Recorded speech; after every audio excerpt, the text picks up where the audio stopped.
ಇನ್ನು ಧರ್ಮಸ್ಥಳ ಠಾಣೆಯಲ್ಲಿ ದಾಖಲಾಗಿರುವಂತಹ ಪ್ರಕರಣಕ್ಕೆ ಸಂಬಂಧಪಟ್ಟ ಹಾಗೆ SIT ರಚನೆ ಆಗಿದೆ. ಆದರೆ ಆ SITಯ ಧರ್ಮಸ್ಥಳ SITಯಿಂದ 3 ಅಧಿಕಾರಿಗಳು ಹೊರಬರುವುದಕ್ಕೆ ತೀರ್ಮಾನ ಮಾಡಿದ್ದಾರೆ.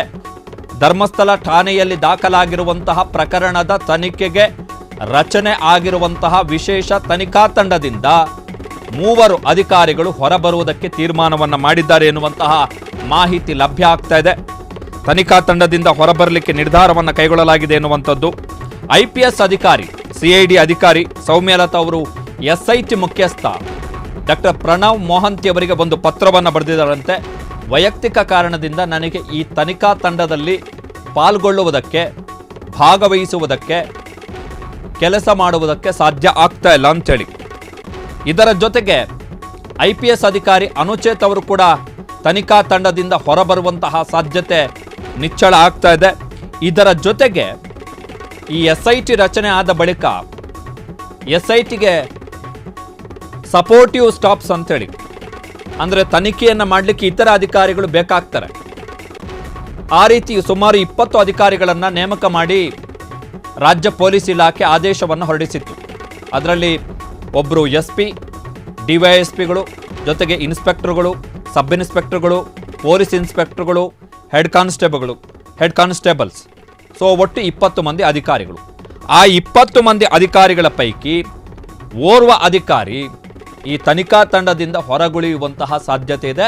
ಅದು ನಾನ್ IPS ಅಧಿಕಾರಿಯೊಬ್ಬರು, ಯಾರು IPS ಅಧಿಕಾರಿ ಅಲ್ವೋ ಈ ತಂಡದಲ್ಲಿ, ಅವರು ಒಬ್ಬರು ಹೊರಬರುವಂತಹ ಸಾಧ್ಯತೆ ಇದೆ ಎನ್ನುವಂತಹ ಮಾಹಿತಿ ಲಭ್ಯ ಆಗ್ತಾ ಇದೆ. ಸೊ ಒಂದು ವೇಳೆ ಈ 3 ಅಧಿಕಾರಿಗಳು SITಯಿಂದ ಹೊರಬಂದಂತಹ ಸಂದರ್ಭದಲ್ಲಿ ಅವರ ಜಾಗಕ್ಕೆ ಬೇರೆಯವರನ್ನು ನೇಮಕ ಮಾಡಬೇಕಾಗತ್ತೆ.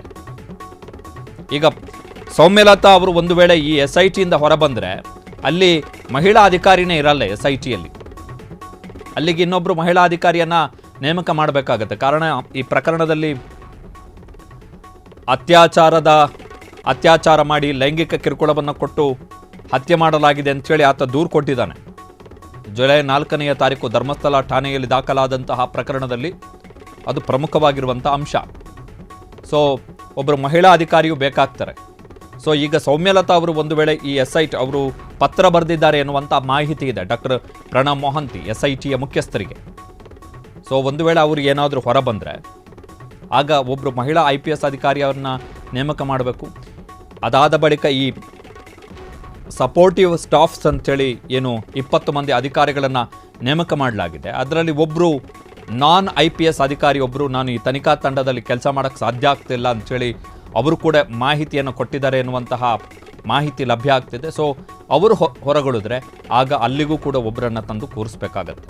ಸೊ ಇದು ಸವಾಲು, ಯಾವುದೇ ತನಿಖಾ ತಂಡಕ್ಕೆ ಎದುರಾಗಬಹುದಾದಂತಹ ದೊಡ್ಡ ಸವಾಲು. ಸೊ ಧರ್ಮಸ್ಥಳ ಠಾಣೆಯಲ್ಲಿ ದಾಖಲಾಗಿರುವಂತಹ ಪ್ರಕರಣಕ್ಕೆ ಸಂಬಂಧಪಟ್ಟ ಹಾಗೆ ಇದು ಲೇಟೆಸ್ಟ್ ಅಪ್ಡೇಟ್. ಕ್ಷಣ ಕ್ಷಣದ ಸುದ್ದಿಗಳಿಗಾಗಿ ಫ್ರೀಡಂ ಟಿವಿ ಸಬ್ಸ್ಕ್ರೈಬ್ ಮಾಡಿ, ಲೈಕ್ ಮಾಡಿ ಹಾಗೂ ಫಾಲೋ ಮಾಡಿ.